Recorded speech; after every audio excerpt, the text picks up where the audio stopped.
misteriosas tardes a todos. Bienvenidos una noche más a Noches de Cementerio. Feliz Navidad y felices fiestas. Como siempre, Ana Oviedo a mi lado. ¿Qué tal, Ana? ¿Qué tal todo? Hola, buenas noches, Robert. ¿Qué tal? Feliz Navidad, Ana. Feliz Navidad. Felices fiestas. Pues hoy vamos a empezar con un tema, el cine maldito, esas películas que fueron galardonadas con los Oscar, pero tuvieron algún que otro percance fuera de o que la pantalla no vio, como por ejemplo El Exorcista, Poltergeist, alguna, vamos a traer una rareza de las tuyas que no conocemos. Bueno, quien conozca bien la gran pantalla, yo creo que lo conocerán. Pero bueno, sí, normalmente siempre se suelen decir y hablar las típicas, ¿no? El Exorcista, La Semilla del Diablo, Poltergeist. Pero hoy voy a empezar por la primera catalogada, además en cine mudo. Y quería comentarlo un poquito antes de empezar en materia con El Exorcista. Y bueno, yo creo que desde que los hermanos Lumière empezaron a proyectar imágenes en los cines, los primeros sorprendidos espectadores catalogaron el cine como algo mágico y misterioso, ¿no? Y misterioso es lo que le pasó a esta película en cine mudo, que se llama Londres después de la medianoche. Es una película que se remonta a 1927 y fue dirigida por Todd Browning. Y se trata de la primera película de vampiros americana que se caracterizó por el terrorífico rostro del hombre de las mil caras. El actor Lon Chaney se caracterizó a un misterioso vampiro con dientes afilados, ojos desorbitados. Como el Nosferatu de Murnau. Parecido, sí, seguro que lo miráis en internet vais a reconocer enseguida de la película que hablo, o al menos el personaje. Y una expresión así perturbadora. Y bueno, pues esta interpretación causó ya bastante terror en aquella época. Date cuenta que estamos hablando de 1927. Y la maldición comienza cuando se empieza a reportar en varios cines y se dice que estos cines empezaron a incendiarse. En los que se iba poniendo la película se iba encendiendo después de haberse proyectado la película. Y continúa cuando solo 3 años después del estreno, Lon Chaney, el actor que protagonizaba a este siniestro vampiro, muere de un cáncer de garganta en 1930. La leyenda negra aparte cuenta que en el rodaje participaron vampiros reales. Cuando me refiero a vampiros reales me refiero pues a personas aficionadas a beber sangre y vivir en la oscuridad. No me refiero a los típicos personajes, sí, bueno, de Colmillo hecho... y de Bram Stoker, ¿no? Bueno, a ver, William H. Murnau, el director de Nosferatu, también se decía que Max Schreck, que es el actor que da vida a ese vampiro, decían que era un vampiro de verdad. O sea, empezamos por Max Schreck en el 27 y en ese expresionismo de la bufa del cine alemán, y hemos acabado casi en Tom Cruise, un poco, no sé si degenerativa, pero... Porque bueno, hemos pasado también por Bela Lugosi, también acabó mal, porque empezó incluso, ya lo último, incluso se reía de sí mismo en películas con Abbott y Costello. Quiero recordar que luego esta película la interpretó Bela Lugosi también. No sé si será... Sí, sí, bueno... A lo mejor es una versión... No, Nosferatu es una versión a lo mejor... de esta película, claro, en cine mudo. Nosferatu, lo que la interpreta Max Schreck, de hecho igual pues le pasó un poquito al caso de Linda Blair, la niña que dio vida a Regan McNeil en El Exorcista, pues un actor que iba con una carrera meteórica. De hecho hace una versión muy aceptable de la vida de Rasputín, del famoso mago de los zares. pero sin saber por qué muere de forma fulminante. Nada más hacer Nosferatu, se decía incluso que era un vampiro. Bueno, también hay que decir que Murnau, por ahorrarse derechos de autor, pues tuvo que poner Nosferatu y no llamarla Drácula. O sea, porque, a ver, Drácula, como ya sabemos todos, pertenece a Bram Stoker. Entonces la vida de Bram Stoker, pues dijo que, claro, que si quieres que hacer uso de la novela de su marido, pues que pagase, ¿no? Y bueno, el tema de Nosferatu, bueno, yo creo, junto con esta película que me estás diciendo, yo creo que es de las primeras películas malditas, por decirlo alguna así. Sí, esta es la primera película catalogada de cine maldito. Además, el hecho de que se incendiaran todos los cines, bueno, eso, hay una leyenda negra. No se sabe si esa película, porque de hecho es una de las 10 películas del cine mudo más buscadas para ver, y no está, porque dicen que la cinta se quemó en uno de esos incendios. Luego también hay otra leyenda que dice que un británico la escondió bajo 7 llaves para sacarla cuando pasaran los años y se pasaran los derechos de autor y sacar un pico por esa película. Pero el caso es que está ahí esa leyenda que dice que se incendiaron los cines y que la película se quemó. Que hubiera sido, si no fuera por estos hechos, que la catalogaron de cine maldito, y el hecho también, uno de los hechos más peculiares de esta peli, es que un lamentable hecho, más bien dicho, fue que un joven se obsesionó hasta tal grado con el maléfico protagonista que terminó asesinando a su novia, argumentando que el vampiro de la película que le aparecía incitándole a cometer el homicidio. Al chico lo dejaron libre, no fue condenado porque argumentó lo que acabo de decir, que fue este personaje el que le incitó a hacerlo.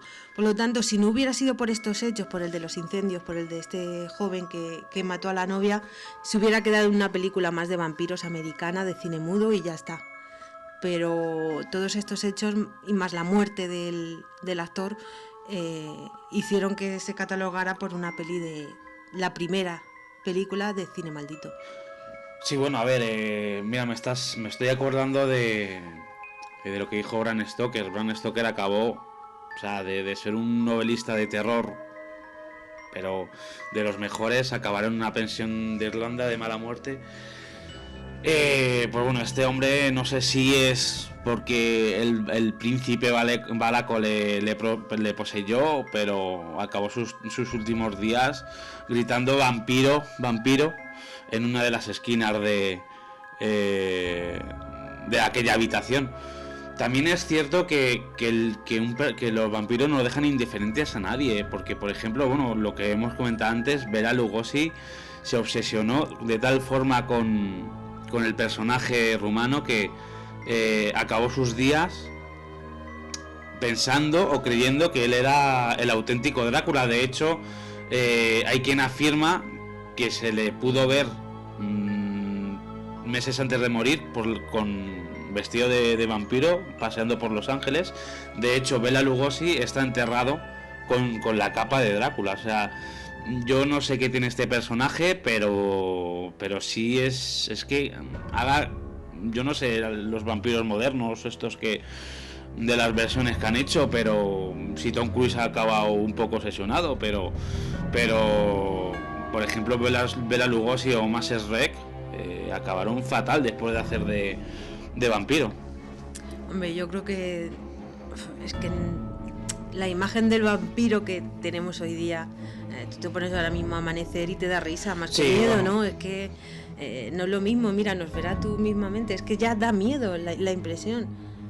El rostro pálido, la vestimenta negra, los ojos, es que da miedo. Tú ves al chico este de Amanecer, que no recuerdo el...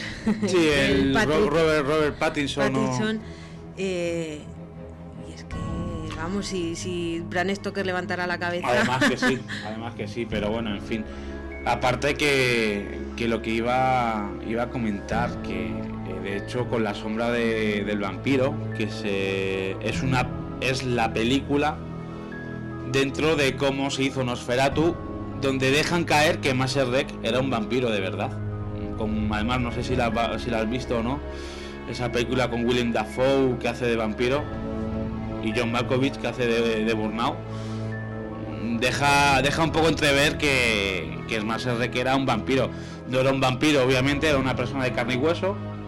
Sí es cierto que murió muy joven. Bueno, pero cuando decimos vampiros, lo que he dicho hace un ratito, llamamos vampiro a las personas que actúan como vampiros, no que sean vampiros en sí, como Drácula, como conocemos el personaje de Drácula, sino pues que viven en la oscuridad, que les gusta beber sangre, que llevan rituales vampíricos, pero no es como un vampiro como Drácula, como lo conocemos en sí.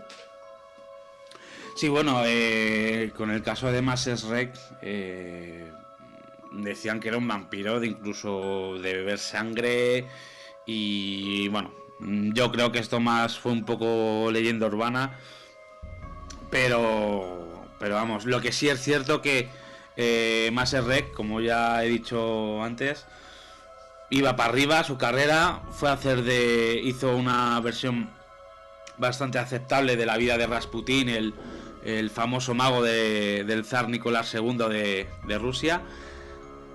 Interpreta al vampiro de Murnau, a Nosferatu, y ahí ya desaparece tanto de la vida como de la vida pública como de este mundo. No sé, el caso es que hay películas que han sido marcadas por la desgracia desde sus inicios. Por alguna extraña razón, estas películas y sus protagonistas fueron víctimas de una seguidilla de fatalidades, y por eso han sido catalogadas de cine maldito. Sí, bueno, luego hay otras películas un poco más modernas, por ejemplo Rosemary Baby. Ya de por sí el sitio donde se rodó, que fue en el edificio Dakota, ya de por sí el edificio impone. De hecho, el apartamento donde está rodado era el apartamento de Aleister Crowley, el famoso mago negro. Y bueno, ahí, bueno, lo único... Bueno, ya que estamos con Rosemary, yo creo que ya vamos a comentarlo un poquito. Sí, bueno, ahí Mia Farrow, pues bueno, tenía sus idas y venidas con Sinatra, que de vez en cuando aparecía para tener un poco de discusión con Mia Farrow, que entonces era su esposa. De hecho, se separaron en pleno rodaje. Y bueno, Jim Caviezel, bueno, tampoco es que se supiera mucho de él, porque tampoco era un actor muy conocido, pero lo más conocido fue que a raíz de que se estrenara Rosemary Baby, pues Charles Manson junto con su familia asesinó a Shannon Tate, la mujer de Roman Polanski, que era aquel entonces. De hecho, Roman Polanski se tuvo que volver de París porque estaba de promoción, haciendo promoción de la propia película. Y bueno, tampoco, quitando ese punto, Rosemary Baby tampoco es que sea... Bueno, vamos a comentar un poco, porque a lo mejor hay gente que no ha visto la película de La semilla del diablo, que es la de Rosemary Baby. Y es una película que se rodó en 1968, la dirigió Roman Polanski, y cuenta la historia de Rosemary, que como bien has dicho la interpreta Mia Farrow, y hace de una joven mujer que se queda embarazada en un extraño edificio, y bueno, ese edificio es el misterioso Dakota, como bien has dicho, que ya en sí se caracteriza por ser un edificio con actividad paranormal, y además de ser el lugar en el que fue asesinado John Lennon. Sí, en bueno, 1980. Sí, bueno, de hecho John Lennon muere en Central Park, pero fíjate tú qué curioso, que le da tiempo a desplomarse en la puerta del Dakota. O sea, tiene su punto, porque, a ver, pero bueno, sigamos con, Sí, ¿no? con la semilla del diablo y... Lo que has dicho, que el macabro crimen que se sucedió ahí a la mujer de Polanski, pues a Sharon Tate, pues no tardó, el argumento de la película no tardó en ser relacionado. Sí, bueno, de hecho, yo, fíjate, me está viniendo a la cabeza una imagen que es ese cochecito de niño negro. Ay, qué impresión, sí. Con el anticristo como... Yo creo que es lo que más miedo da de la película. Porque a ver, la película no es... Sí, el final, porque se ve al niño que... Negro sí, el cochecito negro, la cruz invertida. El niño que es un diablo, porque es el diablo en persona. Pero la película en sí no tiene mucho... No da mucho miedo. A ver, en su época, también hay que decirlo, en su época dio miedo porque no estaban acostumbrados a ese tipo de cine. Pero dio miedo porque la gente, yo creo que era un poco tabú el tema de los rituales, de las sectas, porque un edificio entero compinchado en una secta para encarnar al diablo, eso ya en sí, esa idea ya da miedo al espectador. Entonces yo creo que fue... Hoy en día no, porque está más al corriente, estamos más acostumbrados a escuchar ese tipo de cosas. Y aparte que, como iba diciendo, que no se había visto nada igual, porque de hecho las pioneras del terror, digámoslo así, eran Rosemary Baby y luego en el 73 El Exorcista. O sea, pero hasta el 69, que es cuando se estrena aquí en España... A ver, Bueno, había muchas. Sí, bueno, pero tan fuertes, porque de hecho aquí en España había... películas del genial Chicho, del Chicho Ibáñez Serrador. ¿Quién puede matar a un niño? Historias para no dormir, que trataban ovnis, casas encantadas, que para que en aquella época pues tratar esos temas pues era de ser un valiente, las cosas como son. En la gran pantalla, claro. Y en la gran pantalla. Pero vamos, yo creo que no se había visto ninguna película así que tratase directamente el tema del diablo, hasta que Polanski, pues bueno, tuvo el ingenio de hacer Rosemary Baby. Y poco más hay que añadir de esta película. Yo creo que ahora nos vamos a ir a una de las más aterradoras de la historia. Pero si te digo la más... El Exorcista. Evidente. Dirigida por William Friedkin. Película de innegable calidad. Sí, bueno, en todos los aspectos. Película maldita por excelencia. O sea, películas del genial Chicho. Del Chicho Ibáñez Serrador. ¿Quién puede matar a un niño? Historias para no dormir, que trataban ovnis, casas encantadas. Que para que en aquella época, pues tratar esos temas, pues era de ser un valiente, las cosas como son. En la gran pantalla, claro. Y en la gran pantalla. Pero vamos, yo creo que no se había visto ninguna película así que tratase directamente el tema del diablo, hasta que Polanski, pues bueno, tuvo el ingenio de hacer Rosemary Baby. Y poco más hay que añadir de esta película. Yo creo que ahora nos vamos a ir a una de las más aterradoras de la historia. Pero si te digo la más... El Exorcista. Evidente. Dirigida por William Friedkin. Película de innegable calidad. Sí, bueno, en todos los aspectos. Película maldita por excelencia, o sea... Dirigida por William Friedkin. Eso es. De la obra de William Peter Blatty, El Exorcista. Y protagonizada por una joven actriz, Linda Blair. Ellen Burstyn, Jack McGrogan, que hacía de ese borrachín Barky Dennings, que ahora contaremos lo que le pasó a Jack McGrogan, porque fue extraño. Hay que decir que la película, bueno, el libro, inspirado en un caso real. Eso es, de posesión. El caso de Robin Mannheim, pues bueno, dos sacerdotes de Nueva York, pues le hacen un exorcismo a este niño, que bueno, tras hacer la ouija, o supuestamente por hacer la ouija, pues intenta contactar, mejor dicho, con el espíritu de su tía Harriet, recientemente fallecida, y con lo que contacta, mejor dicho, es con el diablo. Entonces, ¿qué pasa? Que este recorte, pues además que venía en un recorte, un periódico. Sí, muy pequeñito, del Washington Post, que decía que dos sacerdotes hacían un exorcismo a un niño de 6 años. Así un poquito a grandes rasgos es lo que decía el titular del Washington Post de la época. Y William Peter Blatty, cuando está en la facultad, pues él ve ese recorte. Entonces empieza a hacer el libro, empieza a escribir hasta que 24 años más tarde William Friedkin pues le hacen el encargo o se ofrece para dirigir la película, en este caso El Exorcista. Hay que decir que en un principio la Warner lo desechó porque que decía, bueno, es que el diablo, es que tal, pero luego no sé cómo ni por qué aprobaron el proyecto.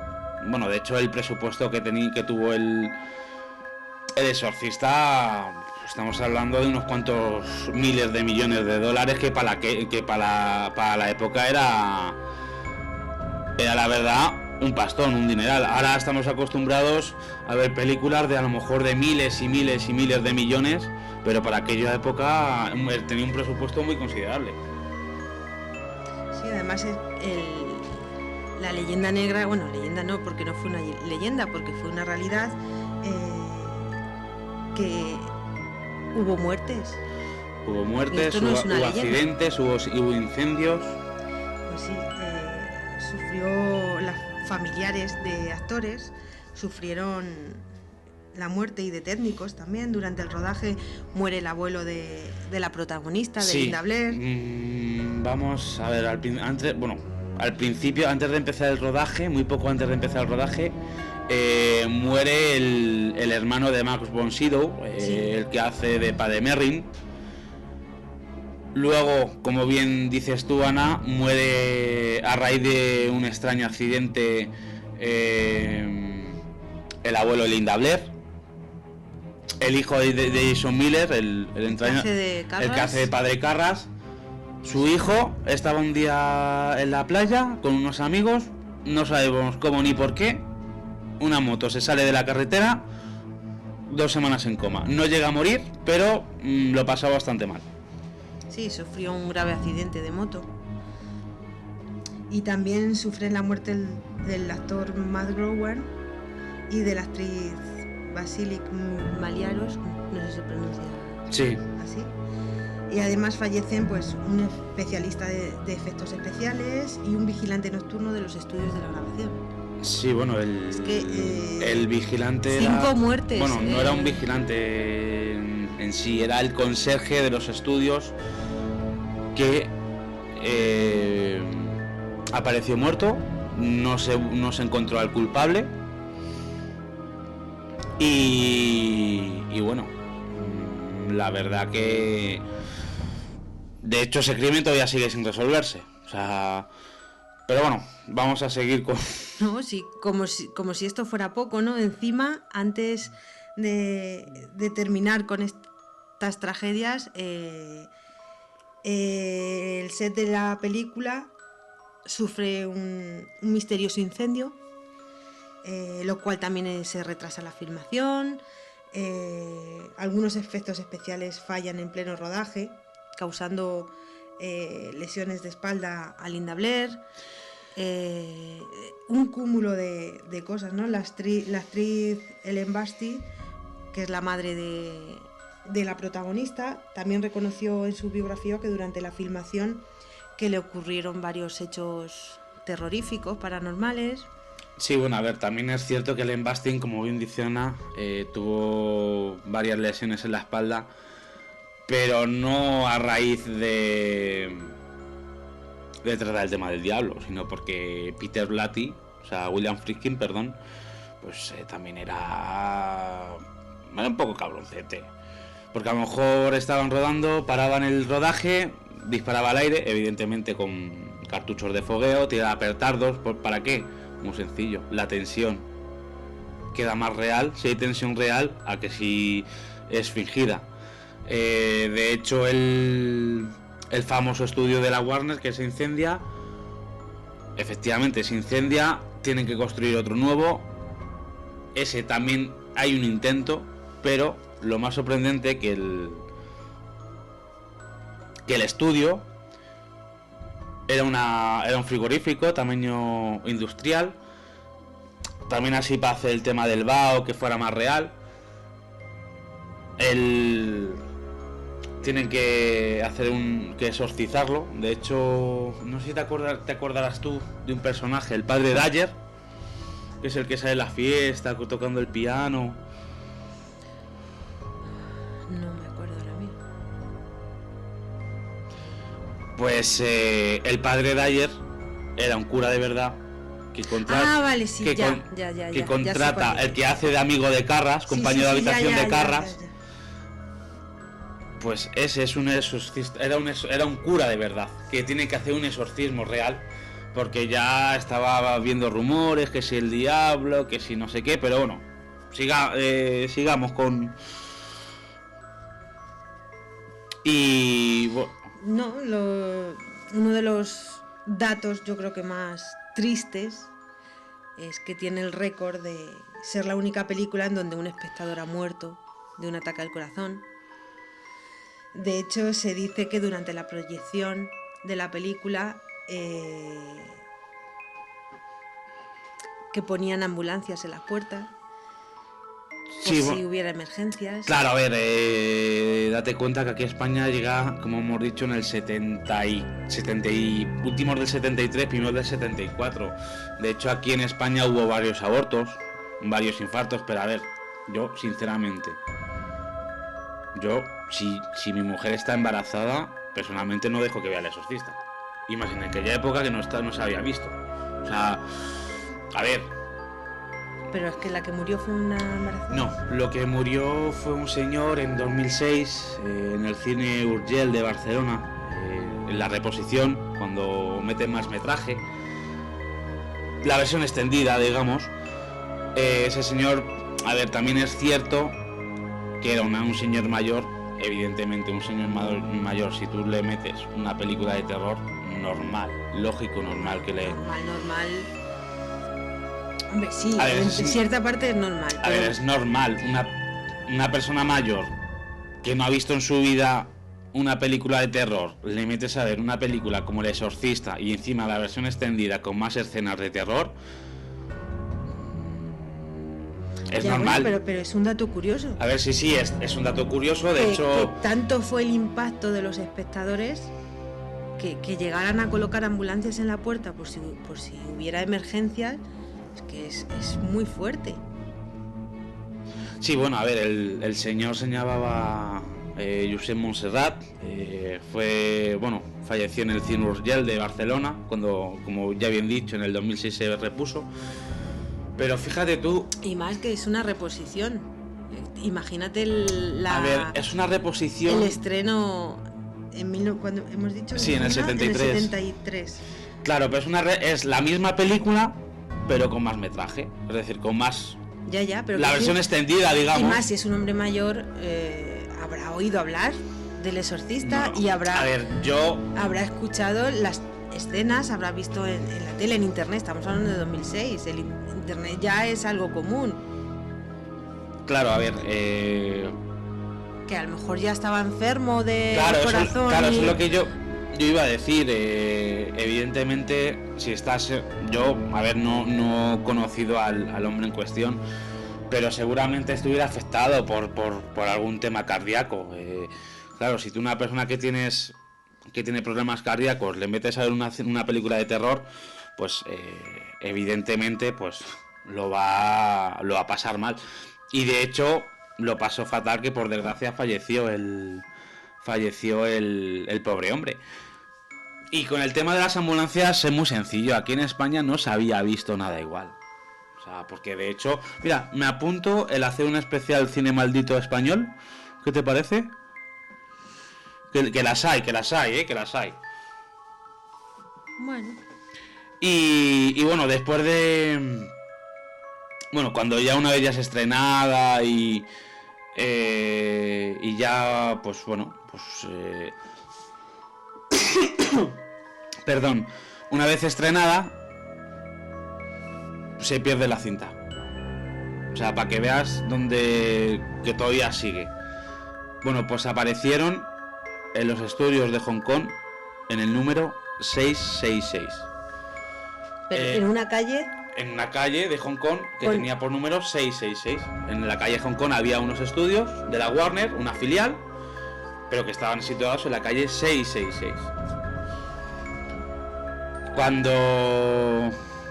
Cuando William Peter Blatty pero no se quemó alguna cinta también. Sí, bueno, eso, bueno, se perdieron algunas cintas. No, cintas no, se perdieron trozos de las cintas. Que por eso luego en 2006 se hizo El Exorcista del montaje del director. Se recuperaron, aparecieron en Hong Kong, en los estudios 666. Y bueno, también es un poco a risa lo que voy a decir, pero a la madre de William Peter Blatty la entierran con un collar, y a los pocos meses ese collar estaba en una mesita de la casa de William Peter Blatty. Hombre, pues eso tiene toda la pinta, pero de risa no, desde luego. Sí, bueno, es un yo poco... me lo encuentro y no me río. Bueno, es luego. Un poco extraño porque... No sé yo, porque a ver, también yo entierro a mi madre y luego a los 2 días pues me lo encuentro, no sé qué hacer, si llorar del miedo o reírme, ¿sabes? O reírme de miedo, ¿sabes lo que te...? Eso es como la muñeca de los Luz, que sí, la luego muñeca de los Dafoe. Y para rematar la maldición del Exorcista se realizó una versión teatral en Londres, años después. En el Teatro de la Comedia de Londres. Durante el estreno de la obra, la actriz Mariure, que era la que interpretaba a la joven poseída, después de ser aclamada porque hizo un papel terroríficamente excelente, y al día siguiente la encontraron muerta en la habitación del hotel, y la encontraron muerta en unas circunstancias también un poco dantescas, ¿no? Sí, bueno, Mariure, decir que era una actriz escocesa guapísima de la época, súper conocida del mundo del teatro. Ella no tenía miedo de hacerse de hacer del exorcista, de la poseída en este caso, ¿no? La crítica la puso, madre mía, qué bien la has hecho, parecía, incluso la propia crítica decía que estaba poseída por el mismo diablo de lo bien que la hacía. Al día siguiente llega su representante con el periódico para escuchar la crítica, se la encuentra boca abajo y lleno de vómitos. Yo no digo nada y esto está constatado porque se puede encontrar por internet, ¿no?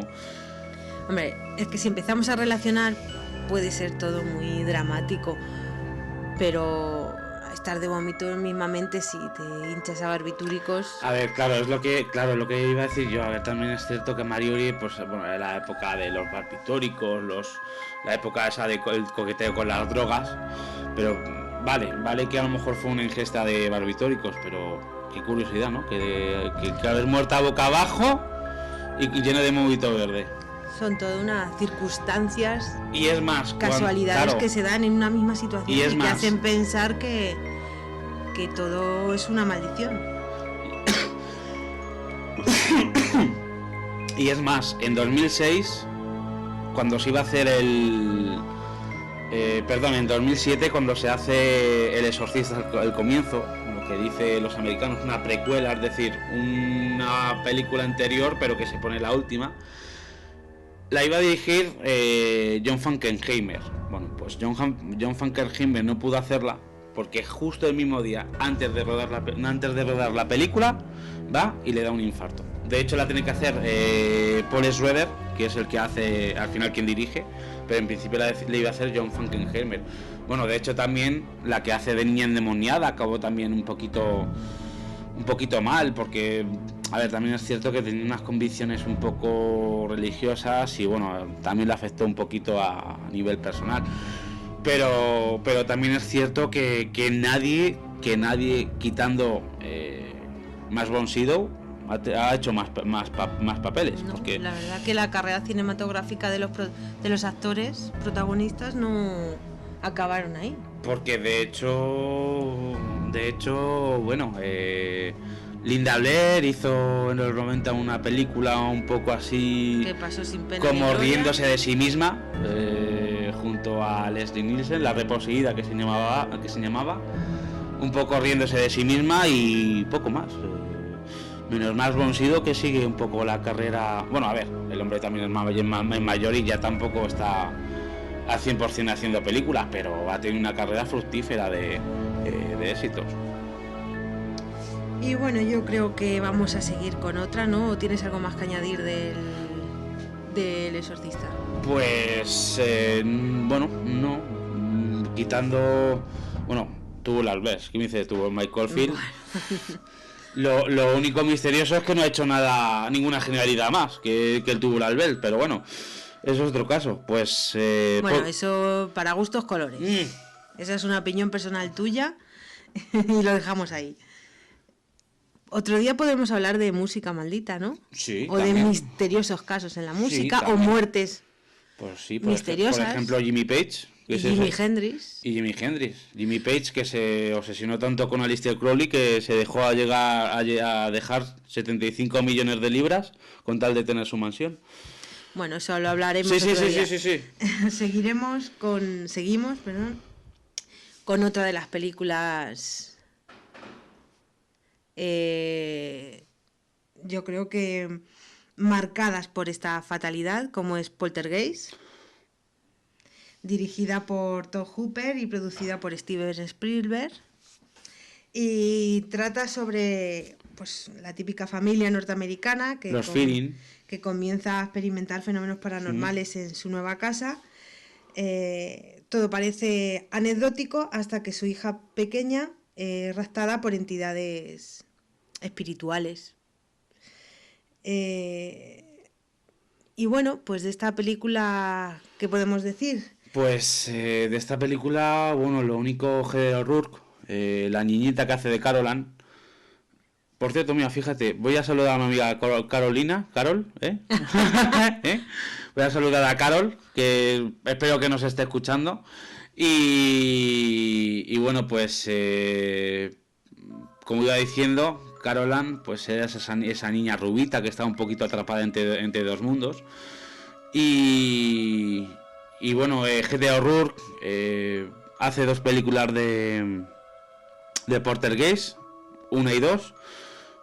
Durante unas vacaciones con sus padres bebe agua contaminada y bueno, según el parte de función, sufrió una estenosis intestinal y falleció con 8 años. Luego Dominique Doom, que hacía la hermana mayor. La hermana mayor de los Feeling, Dana, pues bueno, la mata su novio este hombre era propietario de un club, pues en pleno rodaje. No sabemos cómo ni por qué, se presentó allí y en pleno ataque de celos la metió 2 disparos y la mató. O sea, tampoco... Bueno, hay otras 2 muertes más. Sí, bueno, el del famoso reverendo. Julian Beck. Eso es. Que hace el predicador. Sí, bueno, pero... Ese ya es en el elenco de la segunda parte. Claro, también es cierto que Julian Beck, pues bueno, era de hecho, en la segunda le contratan, pues, pero claro, el pobre pues tenía una afección, cáncer, y claro, evidentemente, esa palidez, esa delgadez, también da más miedo a la hora de interpretar ese predicador un poco, que estaba un poco atrapado entre el mundo de los espíritus y el mundo terrenal. Y la otra muerte, Ana... Y la otra muerte le siguió Will Sampson, el chamán, actor de origen indígena norteamericano, que también falleció. Y bueno, yo creo que muchas veces pasa más miedo los actores que los propios telespectadores cuando están en pleno rodaje no ya por hacer la película en sí, sino por lo que les rodea, lo que les pasa. Yo creo que muchas veces sufren ellos más miedo que las personas que vamos a ver la película en sí. Sí, bueno, hombre, a ver, también es cierto que es yo de las tres que hay del Deporte Game me quedo con la primera. O sea, esto es a título personal. Yo también. Eso a título, pues, porque la 3, y bueno, y ya si hablamos del remake, bueno, pues para gusto los colores, ¿no? Como acabas de decir tú, pero sinceramente me quedo con la película de Spielberg y me quedo con el terror de los 80. Yo creo que muchos de estos casos son simples casualidades. Para otros, para promocionar. Sí, la se película, matan unos cuantos o puro marketing. Puro marketing. Y sin embargo, existe ahí un margen para el verdadero misterio, y es que hay demasiadas coincidencias, demasiadas casualidades, ¿no? Para una sola película. Entonces, ya que cada uno juzgue. Sí, bueno, en el caso de El Exorcista, hombre, la verdad que, claro, tantas casualidades van a ser casuales, o es que hay algo más. Yo pienso que hay algo más. Yo pienso que el diablo está por ahí haciendo de las suyas, o hizo de las suyas en el estudio de la Warner. No sé, solo sé que muchas veces la realidad supera la ficción, nunca mejor dicho. Sí, señor. Y hay muchas películas en las que ha pasado esto. Y sobre todo con la temática. Siendo temática de terror y que luego pasen estas cosas, ya te deja la duda. Claro. Y si no te la deja, te deja la cartera bien llena. Sí, eso sí. Evidentemente, sobre todo los americanos, cuando se trata de promocionar una película, pues bueno, hacen virguerías, ¿no? Como se suelen decir. Y entonces, claro, y si no pasa, pues bueno, ya se inventarán algo para que pase, porque de hecho hay otras, por ejemplo, pues mira, tenemos la profecía de Omen, con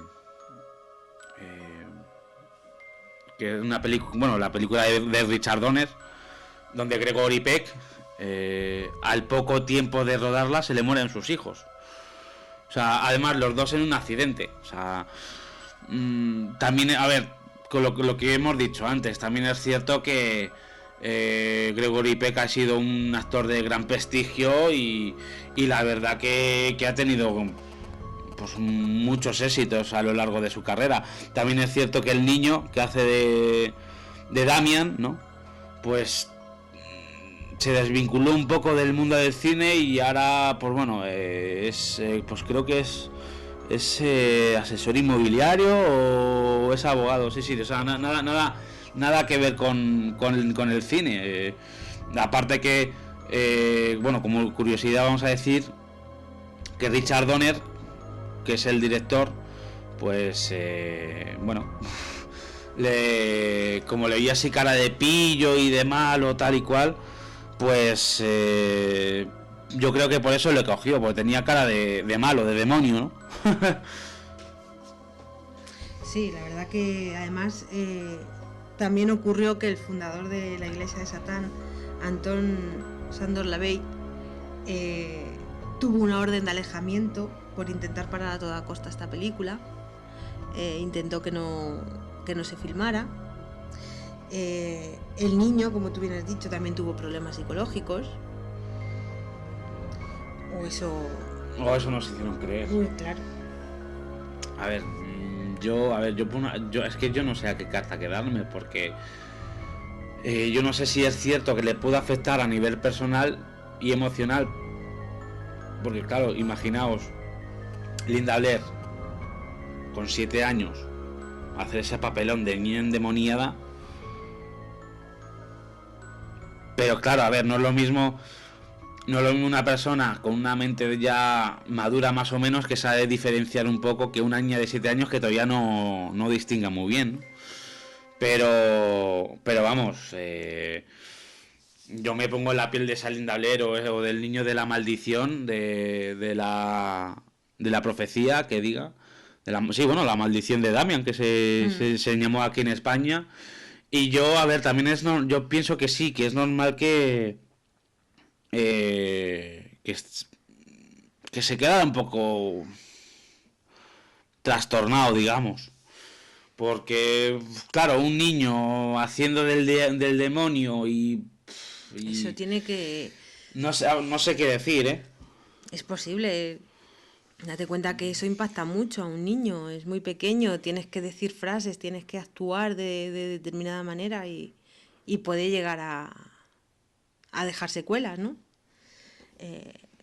Y yo creo que esas son las películas más importantes de cine maldito. Luego hay otras películas que no han sufrido este tipo de circunstancias, ¿no? Pero que sí, yo creo que eso ya hablaremos en otro especial de cine que hagamos, que son películas que la realidad supera la ficción, como es la película del Ente, Sí, bueno, el que es un ente... caso real, como es la película de Amityville, La morada de miedo. Sí, bueno, el caso... Bueno, La morada del miedo es la el última caso versión. del ente es el caso de Carla Morán. Un caso claro de espectrofilia que bueno, abordaremos en próximos programas. Pero vamos, de hecho ese caso sí que fue real, como fue el caso de los Latch en el caso de Amityville. Y bueno, No son catalogados de cine maldito, pero no, sí de cine de pero terror, sí de cine de terror, que, porque bueno, que son hechos reales, porque la mayoría del cine de terror es ficticio. sí, bueno, pues ahí tenemos el caso, el Conjuro 2, el caso Enfield, o Annabelle. O sea, a ver, últimamente a los directores le ha Por dado... cierto, el caso de Annabelle también está catalogado de cine maldito. Me parece, no había oído yo últimamente, no. Yo sinceramente no sé, no había escuchado mucho de que pasara. El caso de la muñeca, a lo mejor. Sí, bueno, pero es que de hecho no se utilizó la muñeca real porque la muñeca real está en el Museo de los Warren. Se utilizó una réplica, obviamente. Pero todo esto Pero me suena más a marketing. sí, Yo creo que estas últimas sí, películas un poco que se más. han hecho me suena más a marketing. Igual que cuando a lo mejor, sobre todo en películas japonesas o chinas de terror. Sí, bueno, como el grito, Sí, la de sí, y el todas ojo. esas, yo creo que le meten más marketing Claro, no, que otra claro, cosa. lo que estamos hablando, que para darle un poco más de bombo y platillo a la película, pues ¿qué hacen? Pues aunque no sea verdad, pero matan unos cuantos para... Qué burro eres, mata Sí, unos no, cuantos. sí, no, es así, aunque no sea verdad. Ay, pues en esta película murieron 5 personas. Ay, Ya pues bueno, pero eso tiene que estar documentado. Es igual que El Exorcista. Murieron 5 y son 5 que murieron realmente. No puedes decir han sí, muerto bueno, tal y de hecho, luego que no haya mira, nadie. una cosa que me acabo de acordar, un dato. Jason Miller, el que hace Carras, muere cuando se estrena aquí en España el montaje del director. Muere en 2007. Ya bueno, pero eso son coincidencias, hombre. Sí, bueno, pero... Coincidencia, pero no sé yo ya qué decir. Pues hasta aquí hemos llegado, amigos. Como siempre, Ana, muchas gracias. Pues Que pases un feliz año. igualmente, felices fiestas a todos. Que veáis mucho cine de terror y que seáis malos. Disfrutad del misterio y ser malos. Y que este 2017 que viene os traiga todo el misterio del bueno. Y hasta la próxima, amigos.